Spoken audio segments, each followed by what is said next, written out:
Jika ada orang kafir yang dia benci kepada hadis Nabi SAW, tentu kita sangat bisa memakluminya. Karena itu merupakan salah satu dari konsekuensi ketidakpercayaannya kepada Nabi kita SAW dan tidak beriman kepada risalah yang beliau bawa. Namun yang unik, ada sebagian kelompok yang mereka mengaku muslim, tetapi dengan terang-terangan menunjukkan ketidaksukaan dan bahkan kebenciannya kepada hadis-hadis Nabi SAW.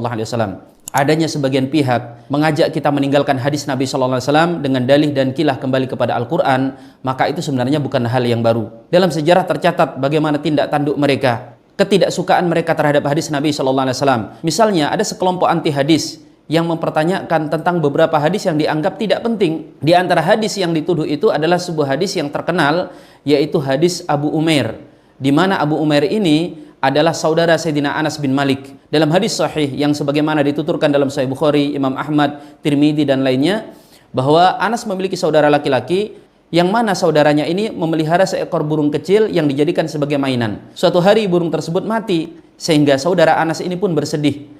Maka Rasul SAW kala itu mendatangi saudara Anas ini dan kemudian mengucapkan sebuah kalimat, "Ya Aba Umair, ma fa'alan Nughair?" Wahai Abu Umair, apa yang terjadi dengan burung peliharaanmu yang bernama An-Nughair?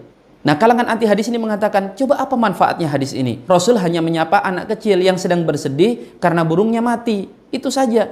Kenapa harus dicatat dan dibukukan dalam kitab hadis? Maka para ulama kemudian bangkit memberikan penjelasan dan pembelaan tentang hadis tersebut. Yang diantaranya adalah salah seorang ulama Syafi'iyah yang bernama Ibnu Qas sampai menulis kitab tersendiri, Fawaid min Hadis Abi Umair. Faidah-faidah, manfaat-manfaat yang bisa diambil dari hadis Abi Umair. Dan beliau tidak tanggung-tanggung menyebutkan dalam kitab tersebut 60 faidah atau manfaat. Pertama, hadis itu menunjukkan bagaimana sikap tawadhu'nya Rasul SAW, yang mana beliau berinteraksi bukan hanya dengan para pembesar dan orang-orang dewasa, tetapi bahkan juga dengan anak kecil. Yang kedua, hadis Abu Umair tersebut memberikan faidah kepada kita bolehnya memberikan julukan kepada anak kecil dengan panggilan mas, bang, kakak. Dan dalam riwayat ini Rasul memanggil saudara Anas yang masih kecil tersebut dengan panggilan Abu Umair, Bapak Umair. Yang ketiga, memberikan keteladanan bagaimana interaksi Rasulullah yang begitu baik bahkan dengan anak kecil. Karena memang Rasul mengingatkan kita, khatibun nas ala qadari uqulihim. Berbicaralah kalian dengan manusia sesuai dengan kadar akal mereka. Sehingga Rasul menunjukkan kepada kita bagaimana ketika beliau berbicara dengan anak-anak, beliau menggunakan bahasa yang sangat sederhana.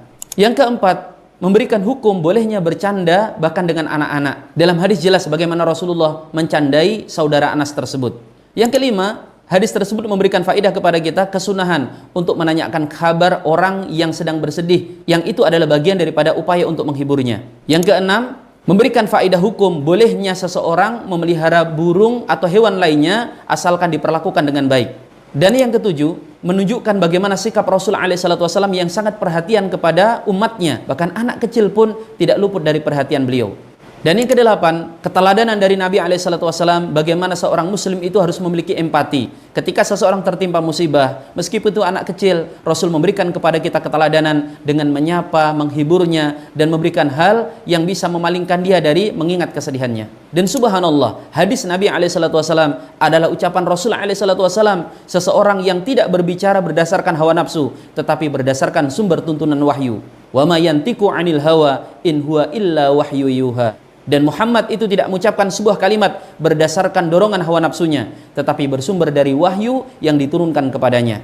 Apalagi Nabi SAW secara khusus, beliau memiliki kemampuan jawami'ul kalim, yaitu Rasulullah itu memiliki kemampuan mengucapkan kalimat yang ringkas, tetapi kandungan maknanya sangat luas.